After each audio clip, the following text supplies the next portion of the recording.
बहरहाल हमारे जो गेस्ट हैं वो हमारे साथ मौजूद हैं, कुछ उनसे जान लेते हैं क्योंकि शायद पंजाब का और इवन पूरे पाकिस्तान के जो लोग हैं वो इस वक्त हैरानी के आलम में होंगे।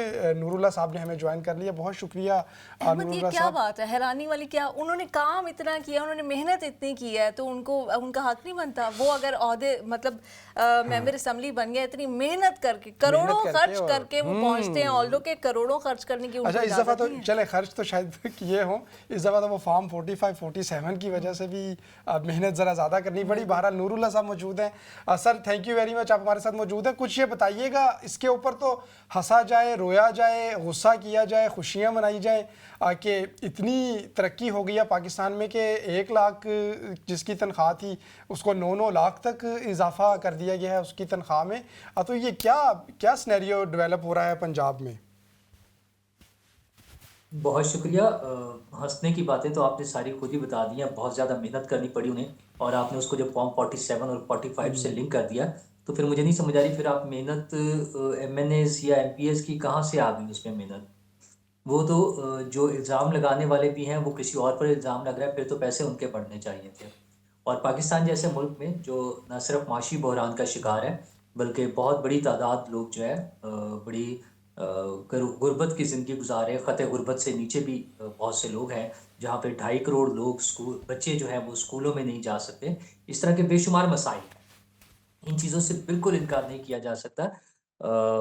और अद्वियात की कमी है, हॉस्पिटल्स की कमी है, स्कूल्स की कमी है, वहाँ पे स्टाफ नहीं है, सरकारी महकमों में समटाइम्स पैसे पूरे नहीं मिल रहे होते, उसकी वजह से प्रोग्राम्स रुक जाते हैं, काम रुक जाते हैं। ये सारे मसाइल हमारे मुल्क में मौजूद हैं, लेकिन इन सारी चीज़ों के साथ-साथ हमें ये भी देखना होगा कि वो नुमाइंदे या हमारे वो लोग जिनके पास बहुत ज़्यादा इख्तियारात हैं कानून के मुताबिक, जो मिनिस्टर्स हैं या स्पीकर हैं या वज़ीर आला हैं, उनके अगर आप इख्तियारात देखें तो वो बहुत ज़्यादा हैं। अच्छा, उन इख्तियारात के मुकाबले में उनकी सैलरीज़ जो हैं, जब 76,000 रुपीज़ अभी आप बता रहे हैं, तो मतलब वो इतनी कम सैलरी है कि अगर मुझे मौका मिले कि मैं अपनी जॉब छोड़कर एक एमएनए बन जाऊँ या इवन मिनिस्टर बन जाऊँ, तो मैं उसको प्रेफ़र नहीं करूँगा। क्योंकि मेरे ख़्याल में मेरी जो मौजूदा जॉब है, उससे मुझे ज़्यादा बेहतर रीज़नेबल पैसे मिल जाते हैं। अच्छा, जब हम एक रुकन पार्लियामेंट को या लॉ मेकर को ये ड्यूटी देते हैं कि उन्होंने काम करना है अवामी खिदमत का, अवामी फलाह बहबूद का, और उसके बाद हम उन्हें वो मुनासिब पैसे नहीं देते जो उन्हें मिलने चाहिए, तो यकीनन उनके काम पे भी फ़र्क पड़ता है। अच्छा, इसका हरगिज़ ये मतलब नहीं है कि हम ये उम्मीद लगा लें कि पहले दिन से ही अगर उन्हें पैसे ज़्यादा मिलने शुरू हो जाएँगे तो वो काम भी सारे ठीक हो जाएँगे। लेकिन एक बड़ा एक्सक्यूज़ ख़त्म होता है। मेरे ख़्याल में दुनिया भर में तनख्वाहें मेंबरान पार्लियामेंट की मुनासिब सी होती हैं। मैं तो समझता हूँ कि अभी भी तनख्वाहें बहुत कम थी और अभी भी कम है। मसलन अगर हम कंपैरिज़न करें, हमारे हमसाये में इंडिया है, हम उसकी बहुत सी चीज़ों में तारीफ़ें भी करते हैं। वहाँ का सियासी निज़ाम के हवाले से भी हमें बहुत सी चीज़ें बेहतर लगती हैं जब हम पाकिस्तान के साथ कंपैरिज़न करते हैं। लेकिन क्या हमें अंदाज़ा है कि इंडियन प्राइम मिनिस्टर की सैलरी कितनी होती है? वो डॉलर्स में भी तकरीबन अगर हम या पाकिस्तानी रुपीस में चले हम कर लें, महाना अगर हम उसको करें तो वो तकरीबन 21 लाख रुपए तनख्वाह बनती है इंडियन प्राइम मिनिस्टर की। लेकिन अच्छा, उनका जब हम फर्क जो है यहाँ वो इस वजह से भी आता मैं है मैं कि इस तरफ आ रहा हूँ, जी मैं जी। इसी तरफ आ रहा हूँ। अभी जब आप बात कर रहे हैं, आप 5 लाख रुपए सैलरी जिस मिनिस्टर की या वज़ीर आला की जब हम बात करते हैं, आपको अंदाज़ा है कि बरतानिया में बैठे हुए जब हम बात करते हैं तो 5 लाख रुपए का क्या मतलब है? वो 2,000 पाउंड नहीं बनते, तकरीबन 1,500 पाउंड बनते होंगे। ठीक ये है? तो सर अच्छा, आप आपको पता है, नूरुल्लाह साहब, मैं आप इससे इसी कंपेयर तरफ कर लेना। आ रहा हूँ। मैं वापस आ रहा हूँ। पाकिस्तान में किसी सरकारी कॉलेज के प्रोफेसर की तनख्वाह क्या है, किसी प्रिंसिपल जी, की जी, तनख्वाह जी। क्या है? अच्छा, आप हाँ, मजदूर मजदूर तबके पे ना भी जाएं, आपको अंदाज़ा है पाकिस्तान में सरकारी प्रोफ़ेसर्स की कितनी तनख्वाहें हैं? आप बताइए। 9 लाख तो 2-2 नहीं है लाख रुपए, बहरहाल। और इस 2-2 लाख रुपए, 2-2 लाख रुपए, नहीं, 1.5 9 लाख रुपए, 2 9 लाख रुपए। लाख और 2 लाख में बहुत ज्यादा फर्क है नूरुल्लाह साहब। लेकिन वो नहीं, आप एक ये भी तो मिनट, देखिए ना, मैं उन्होंने आप पीएचडी भी तो मैं की इसी है। आप जी रुकन पंजाब असेंबली की अगर 76,000 रुपए से तनख्वाह बढ़ी है तो वो उसके जो है जो एक प्रोफेसर की तनख्वाह से ज्यादा है। आपको मालूम है एक सेक्रेटरी की तनख्वाह जो है, जो सूबाई हुकूमत में सेक्रेटरीज हैं, अच्छा, हर मिनिस्टर के अंडर एक सेक्रेटरी होता है। जी, मिनिस्टर एक डिपार्टमेंट का है उनकी भी तो उसके तनख्वाह अंडर बढ़ी। एक सेक्रेटरी भी है। सेक्रेटरी की तनख्वाह तकरीबन 5 लाख रुपए है, और उसी उसी के बॉस को, मिनिस्टर को, और अगर अगर हम 1.5 लाख रुपए तनख्वाह दें तो हम उससे क्या एक्सपेक्ट करते हैं? मसला तनख्वाहों का नहीं है, मसला खर्चों का नहीं होता, मसला एफिशिएंसी का है, मसला उनकी वर्किंग का है कि वो क्या कर रहे हैं। मैं कहता हूं उनकी तनख्वाहें इससे भी डबल कर दें, लेकिन उनके डिलीवरेबल्स होने चाहिए, उनके कोई जेडीज होने चाहिए, उनकी असेसमेंट होनी चाहिए उनकी जॉब की, उनकी परफॉर्मेंस की, और वो टाइम टू टाइम उसको क्वार्टरली कर लें, एनुअली कर लें, या कम से कम जब एक हुकूमत खत्म बिल्कुल होती है ठीक हम कही उनको है। एनालाइज करें, जी, मैं उन्हें सिर्फ ये एनालाइज चाहती हूँ, करें मुझे कि बस एक उन्हें क्वेश्चन पूछने की इजाज़त दीजिए। आपने बिल्कुल बात ठीक की है जी, कि तनख्वाहों में इजाफा ये कोई बड़ी बात नहीं है। चूंकि ये बहुत ज़्यादा इजाफा हुआ है इसलिए ये खबर भी बन रही है, लेकिन इसके अलावा इन्हें टीएडीए मिलता है, इसके अलावा इन्हें जी, फ्री बिल्कुल मेडिकल बिल्कुल। मिलता है, इसके अलावा इन्हें फ्री हाउसिंग मिलती है। जब स्पेशल अच्छा, नहीं, फ्री सेशंस होते हाउसिंग हैं नहीं उसके मिलती, अलग नहीं, होते हैं। फ्री हाउसिंग नहीं मिलती। बहुत सारे तब नहीं, देखिए, परसेप्शन अपनी जगह है, हम लोग बातें करने में जरूर सुना देते हैं। मेंबरान पार्लियामेंट को, मिनिस्टर्स को जो रिहाइश गाहें मिलती हैं उनका एक रीजनेबल सा, मुनासिब सा किराया होता है। अच्छा, अगर वो उनकी सैलरी में से निकाल दिया जाए तो वो उनके पास भी कुछ नहीं बचता। मसला ये है कि हमारा सिस्टम इस तरह से चल रहा है कि हम ये समझते हैं कि वो दिखावे के लिए तो कोई मिनिस्टर की तनख्वाह बहुत कम हो, या वो ये अनाउंस कर दे कि मैं तनख्वाह नहीं लूंगा। अच्छा, जब कोई वजीर ये ऐलान कर देता है कि मैं तनख्वाह नहीं लूंगा, तो हम क्या एक्सपेक्ट करते हैं कि वो अपना कारोबारी जिंदगी कैसे चलाता होगा, अपनी जिंदगी कैसे गुजारता है, उसकी फैमिली होगी, उसके बच्चे होंगे, वो सारी चीजें वो कैसे कर सकता है? जब दुनिया भर में मेंबरान पार्लियामेंट को, मैं ब्रिटिश पार्लियामेंट की बात करूं अगर, आपको अंदाजा है कि बरतानवी प्राइम मिनिस्टर की कितनी तनख्वाह है? मुझे सिर्फ ये बता दें आप कि नूरुल्लाह साहब, मैं आपने आप कहा, एक मिनट, आपने एक नहीं, मिनट, मैं आपने पहले आप सवाल सुन पूछा है तो लेना, अब एक जवाब तो मिनट। देने देना। मैं आपने ये कहा मैं कि आप, एक मेरा आपने यहाँ के मेंबरान पार्लियामेंट का पूछा, आपने कहा कि कैसे वो गुजारा करते होंगे। कितने मिडिल क्लास से ताल्लुक रखने वाले लोग पाकिस्तान की पार्लियामेंट में मौजूद हैं? क्योंकि हम तो यही देखते हैं कि जो मैक्सिमम पार्लियामेंटेरियंस हैं और वो जागीरदार हैं, वो सनतकार हैं, वो बिजनेसमैन हैं, वो खुद आके अपनी कहते हैं कि हमें ये तनख्वाह चाहिए नहीं, उनके लिए तो पीनट चाहिए, क्योंकि उनका कभी मकसद मैं यहाँ पर आने मैं का अच्छा, तनख्वाहें लेना। आपने कहा, आपने अपनी एग्जांपल दी कि मैं तो ये अपनी नौकरी छोड़ के नहीं बनूंगा। फिर आप ये सोचें जी कि ये लोग क्यों बन रहे हैं। 76,000 अगर रुपीस इतनी कम जी सैलरी थी, तो 76 ईयर्स से पाकिस्तान के जो अवामी नुमाइंदे हैं वो क्यों बार बार पार्लियामेंट में आ रहे थे कि आप जैसा इंसान जी सोच रहा जी है कि मैं मैं ये जॉब नहीं जी लूंगा। मैं अर्ज करता हूँ, जी, पार्लियामेंट में सियासी जमातें, अगर तमाम तर खराबियों के बावजूद हमारी सियासी जमातें अपने कुछ मेंबरान ऐसे भी पार्लियामेंट में ले आते हैं, सूबाई असम्बलियों में, कौमी असम्बली में, सेनेट में, जो कोई बहुत बड़े बिजनेसमैन या लैंडलॉर्ड्स नहीं होते, वो मतवसत तबके से ताल्लुक रखने वाले लोग होते हैं। उनके लिए यकीन माने अपनी जिंदगी गुजारना मुश्किल होती है। मैं जाती तौर पे जानता हूँ। अब सहाफ़त के शोबे शोबे से ताल्लुक की वजह से हमारे उन लोगों से ऐसे ताल्लुकात हैं, हम उनसे मिलते हैं, हमें उनकी ज़िंदगी के बारे में थोड़ा बहुत अंदाज़ा होता है। वो अपनी ज़िंदगी उनके लिए गुज़ारना मुश्किल होती है उस सैलरी में।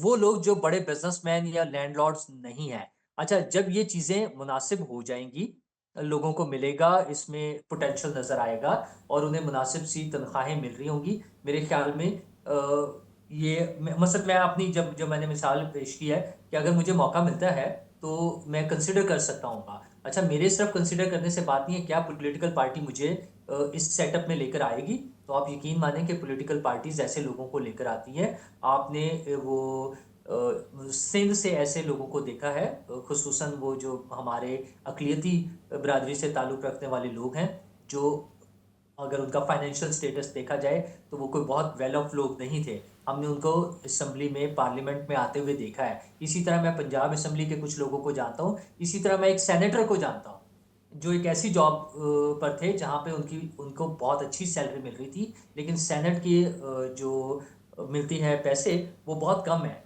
अच्छा, ये पैसे बेहतर होने चाहिए। मैं बार-बार दोहराता हूँ, मेरा इससे पहले भी गुज़िश्ता कई साल से जब मुझे मौका मिला किसी भी फोरम पर ये बात करने का, मैं तो लोगों को कहता था कि आप हमारे मुल्क में प्राइम मिनिस्टर की तनख्वाह आप 1 करोड़ रुपए कर दें, लेकिन फिर उसके ऊपर चेक रखें कि उसके अलावा वो 1 रुपया भी कहीं इधर-उधर से ना ले सकता हो। अच्छा, उसको वो अपनी ड्यूटीज़ पूरी करे। वज़ीर आज़म के पास इख्तियार होता है कि वो बैंकों के प्रेज़िडेंट्स नॉमिनेट करता है, जिनकी तनख्वाहें मिलियंस ऑफ रुपीज़ में होती हैं। और हम चाहते हैं कि वजीर आजम को 2 ये लाख रुपया आपने दे दिया बिल्कुल जाए, ठीक बात की है। 1 अगर लाख ये रुपया कर महीना दे देते दिया तो जाए। इमरान खान साहब को अपनी घड़ी तो ना बेचनी पड़ती अपने खर्चे पूरे करने के लिए। लेकिन अच्छा नहीं, इमरान खान साहब ये कहते रहे कि मेरा तो इस 2 लाख रुपए में गुजारा नहीं होता। अच्छा, वो बात ये जेन्युइनली बिल्कुल ठीक है।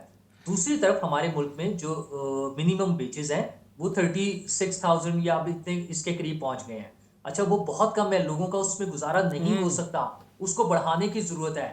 असल में काम करने की जरूरत यह है कि मुल्क में बिजनेस यकीनन एक्टिविटीज कुछ चले, एक मुल्क में कहीं पर तो इंडस्ट्री कुछ चले, एक लोगों। ऐसी पिक्चर नज़र आ रही हो ना कि कुछ उसके दरमियान पहले से। अच्छा नूरुल्लाह साहब, जो जिस बात पे शायद बहुत ज़्यादा हम मीडिया में सोशल मीडिया पे तनकीद देख रहे हैं ना कि एक तो ऐसा है कि ये बढ़ाई गई, जैसे आपने भी कहा कि 1 लाख से फिर वो 9 लाख तक जो चीज़ पहुँच गई, या 76,000 थी उससे 4 लाख, तो ये कई गुना इजाफा है। उसी दिन के अखबार में दूसरी खबर जो ये छपती है कि जो ओगरा है उसने गैस की कीमतें बढ़ा दी हैं। तो शायद इस वजह से लोगों के लिए ये हजम करना थोड़ा सा मुश्किल हो गया है। अब पंजाब के हवाले से अगर मैं आपसे पूछना चाहूँ, हमने देखा था जब गर्मियों में बिल बहुत ज़्यादा आ रहे थे तो पंजाब की हद तक रिलीफ दिया गया, और वहाँ पे जो बिजली के बिल हैं उनमें रिलीफ दिया गया 3 या 4 माह के लिए, और बहुत सारे लोगों ने उसको सराहा भी। तो अब जब सर्दियों में कोई आपके ख्याल में क्या कोई ऐसी पॉलिसी है पंजाब की हद तक, या आइंदा आने वाले दिनों में कि पंजाब हुकूमत ने चले अपनी तनख्वाहों में इजाफा कर लिया, ज़रूरी था, उसके ऊपर डिबेट हमने कर ली, बात कर ली, लेकिन अब आवाम को रिलीफ देने के लिए जो सबसे बड़ा मरहला है, जो गैस की कीमतें हैं वो तो ऑलरेडी शायद ज़्यादा थी, उनको फिर बढ़ा दिया गया, और सर्दियों में गैस इस्तेमाल भी ज़्यादा होनी है, तो कोई इस हवाले से भी चीज़ नज़र आ रही है कि कोई कोशिश की जा रही है कि किसी तरह पर रिलीफ भी दिया जाए? गैस की कीमतें हम मुसलसल बढ़ाए जा रहे हैं, और ज़ाहिर है वो वफाकी हुकूमत के अंडर आता है, वो शोबा उसमें कर रहे हैं। वैसे तो बिजली की कीमत भी वफाकी हुकूमत ने ही बढ़ाई थी, लेकिन पंजाब हुकूमत ने जो कम बिजली के इस्तेमाल वाले लोग थे, 300 यूनिट तक वाले लोग, यानी वो गरीब लोग जो बहुत ज़्यादा बिजली इस्तेमाल नहीं कर रहे थे, मतलब उनके घरों में एयर कंडीशनर्स नहीं थे या बिजली का ज़्यादा इस्तेमाल नहीं था, उनको बेनिफिट देने के लिए एक स्कीम अनाउंस की थी और 3 माह के लिए उन्हें रिलीफ मिला। अच्छा, डेफिनेटली उसको अप्रिशिएट किया गया। अब जब किसी भी चीज़ की कीमत बढ़ती है, वो गैस की हो, वो बिजली की हो, वो पानी की हो, वो अशियाए खुर्दोनोश की हो, वो दालों की हो, वो सब्जियों की हो, वो यकीनन उस पर एहतजाज किया जाता है, और वो गलत बात है। हमारे मुल्क में जहाँ लोगों की बाइंग पावर कम है, जहाँ लोगों को नौकरियां नहीं मिल रही हैं, जहाँ बिजनेस अपॉर्चुनिटीज़ कम है, वहाँ पे इस तरह की काम जब किसी एक तरफ हुक्मरान तबके को अरकान पार्लियामेंट की तनख्वाहें बढ़ती हैं और इस रेशो से बढ़ाई गई है जैसे आज हम बात कर रहे हैं, तो यकीनन आम आदमी को इस पर बहुत ज़्यादा एतराज़ होता है, और उनका जेन्युइन एतराज़ है, वो उनका एतराज़ गलत नहीं है।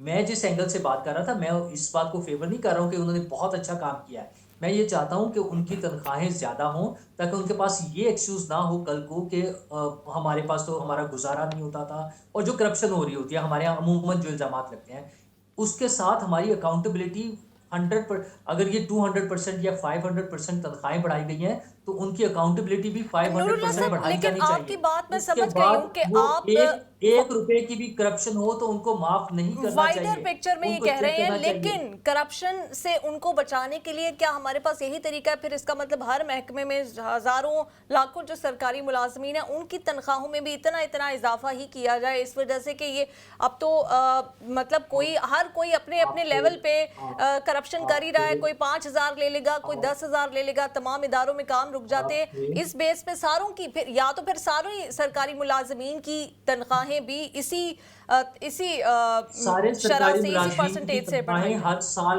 सरकारी 5,000, मुलाजमीन की तनख्वाहें 10,000, सारे सरकारी मुलाजमीन की 2,000 इस तनख्वाहें तरह हर से साल बढ़ाई जाती बढ़ती है। हैं। जी जी, सारे सरकारी मुलाजमीन की बिल्कुल बढ़ाई तनख्वाहें हर जाती साल हैं। बढ़ती हैं। अच्छा, 5,000 का मैं फिर इजाफा, वही अर्ज कर रहा हूँ, 10,000 का इजाफा, मैं 15,000 का इजाफा, लेकिन यहाँ पे तो लाखों का 10%, इजाफा हो रहा वो है। 10,000 15,000 से भी नहीं होता, वो परसेंटेज से होता है, 10 से 15% जी बढ़ा जी, दी तो वो जाती है। उनकी तनख्वाही मैं ही इतनी है ना मैं कि, और तो यहाँ पे जिस परसेंटेज रेशो से से क्यों नहीं हुआ? जिस रेशो से महंगाई बढ़ रही होती है, उस रेशो से आम आदमी की तनख्वाह नहीं बढ़ती, और उसमें भी एक बहुत अहम पहलू यह है कि सरकारी मुलाजिम की तो बढ़ती है। हमारे मुल्क में एक बहुत बड़ी तादाद लोगों की है जो निजी इदारों में काम करते हैं, प्राइवेट इदारों में काम करते हैं, उनकी तनख्वाहें नहीं बढ़ती हैं। इस हवाले से हुकूमत को, सियासी जमातों को सोचना चाहिए कि आम आदमी को भी रिलीफ मिलना चाहिए। मैं बार बार बात कर रहा हूँ कि मैं ये सपोर्ट नहीं कर रहा कि ये बहुत अच्छा काम है, इसका फायदा सिर्फ ये है कि उनका एक्सक्यूज खत्म होना चाहिए, और उनको बढ़ाने के साथ हमारा दूसरी डिमांड ये होनी चाहिए कि बाकी लोगों की भी तनख्वाहें बढ़ाएं, जो बुनियादी तनख्वाह है उसको बढ़ाना चाहिए। अच्छा, और ये सारी दुनिया में ये इश्यूज हैं, मतलब मुझे चाइना में मौका मिला, वहाँ पर एक उनकी हाई ऑफिशियल्स की एक मीटिंग में, ब्रीफिंग में जब ये बात हो रही थी, तो उन्होंने बताया कि हम अपने जो डेली वेजेस या आम मजदूर जो हैं उनकी वेजेस बढ़ाने की कोशिश कर रहे हैं। तो दुनिया भर में ये कोशिश हो रही होती है कि बढ़ाई जाए। अच्छा, उसके लिए बहुत सारे फैक्टर्स होते हैं। आपने जो स्टार्ट में कहा ना, मईशत बहुत बेहतर हो गई है, मईशत बहुत बेहतर नहीं हुई है, लेकिन कुछ चीज़ें स्टेबल हो गई हैं। जैसे खुद आपने डॉलर की बात की, जैसे शरह सूद जो है वो 22% से कम होती हुई अब 13% पर आ गई है, और गवर्नमेंट की कोशिश है इसको सिंगल डिजिट में ले आए। उसका फायदा क्या होगा? उसका फायदा होगा कि इंडस्ट्री चलनी शुरू होगी। जब इंडस्ट्री चलनी शुरू होगी, लोग बैंकों में पैसे रखने के बजाय उस पैसों को फैक्ट्रीज में, इंडस्ट्री में लगाकर उसमें लोगों को रोजगार के मौके मिलेंगे। दूसरी तरफ आईपीपीज के साथ मुआहिदों को हुकूमत रिविजिट कर रही है, जिसके नतीजे में बिजली की कीमतें कम होने की उम्मीद है। और हम तो गवर्नमेंट से बार बार मुतालबा करते हैं कि इंडस्ट्री को बिजली मजीद सस्ती दे, बल्कि मुफ्त दे सकते हैं तो दे, ताकि जब इंडस्ट्री चलेगी तो लोगों को रोजगार मिलेगा, लोगों के काम चलेंगे, उससे एलाइड इंडस्ट्रीज चलेंगी। तो ये सारी वो एफर्ट्स हैं जिनसे हम उम्मीद कर रहे हैं कि चीजें बेहतर होनी शुरू हो लेकिन जाएंगी। मसला फिर यही है ना, ये अवामी ये नुमाइंदों ने तनख्वाहों अपनी ये तनख्वाहों में इजाफा किया, बिल्कुल करें, कोई मसला नहीं है। आपकी बात मैं पहले भी कहा कि मैं समझ रही हूँ, आपका पॉइंट भी समझ रही हूँ, लेकिन जब आईएमएफ से कर्जा लेना होता है या कोई डील करनी होती है तो सबसे ज्यादा बोझ तो आवाम पर आता है। पेट्रोल प्राइसेस, हर तरह की प्राइसेस, ठीक है, अवामी नुमाइंदे भी आवाम में से ही हैं, तो फिर उनकी तनख्वाहों में जब नेक्स्ट बजट में इजाफा किया जाएगा, वो फिर इतना कम इजाफा ना हो कि उनको फिर लगे कि अपनी दफा तो लाखों के इजाफे और हमारी दफा 4-4, 5-5, अच्छा 10-10 हजार के उस इजाफे। अच्छा उसमें उसमें ना अगेन देखें, सरकारी मुलाजमीन टोटल मुल्क में कितने हैं और अरकान पार्लियामेंट कितने हैं। पंजाब असम्बली के मेंबरान तमाम वो रिजर्व सीट से मिलाकर भी साढ़े 400 लोग बनते हैं। अच्छा, जबकि सरकारी मुलाजमीन की तादाद एक बिल्कुल डिफरेंट केस है, और उनकी पेंशन्स और दीगर फैसिलिटीज़, जिस तरह से आप सूबाई वज़रा या अरकान पार्लियामेंट की, अरकान असम्बली की बात कर रही हैं, इसी तरह से सरकारी मुलाजमीन को भी सहूलतें मिलती हैं। मेरी ख्वाहिश ये होगी कि मैं उनको सहूलतों को कम करना नहीं चाह रहा। हुकूमत को लोगों को सब्सिडाइज करना चाहिए, सपोर्ट करना चाहिए, जहाँ जहाँ एडजस्ट हो सकती हैं चीज़ों को बेहतर करना चाहिए। असल में हुकूमत को मुल्क की मईशत को बेहतर करने के लिए कोशिश करनी चाहिए।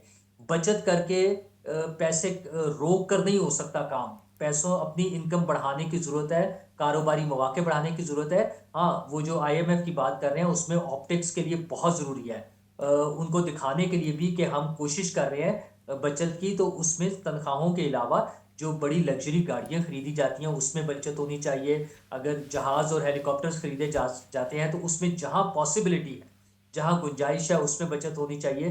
तरक्याती कामों के हवाले से वो मंसूबे जिनके मुकाबले में कंपैरेटिवली दूसरे मंसूबे मौजूद हों, सेहत के, तालीम के, साफ पानी के, उन पर पैसे ज़्यादा खर्च करके उस पर काम करना चाहिए। माहौलियात के शोबे पे ज़रूरत है काम करने की, उधर काम होना चाहिए। ये प्रायोरिटीज़ की बात है, हुकूमत ने कैसे अपनी प्रायोरिटीज़ चेंज करनी है या सेट करनी है। यकीनन। चलिए, अच्छा नूरुल्लाह एक साहब, जगह बिल्कुल पर हम बिल्कुल सिर्फ आखिर में मौजूद हैं, मुख्तसरन ये बता दीजिएगा, सियासतदान और ख़ासतौर पर जो अरकान असम्बली, हमेशा उनका ये गिला रहा था कि जो हमारी जब उनकी तनख्वाहों के ऊपर या मराद के ऊपर बात होती थी, वो अदलिया की मिसाल देते थे कि कभी आप उनकी तो तनख्वाहों को देखें या उसके साथ। तो क्या ये इसके बाद कोई अब वो बदले चुका दिए गए हैं? अब ये तो नहीं कहा स्कोर लेवल हो गया है? देखिए ना, ये मुकाबला अदलिया के साथ मुकाबला करके अरकान पार्लियामेंट ने, अरकान असम्बली ने अपनी तनख्वाहें बढ़ा ली हैं।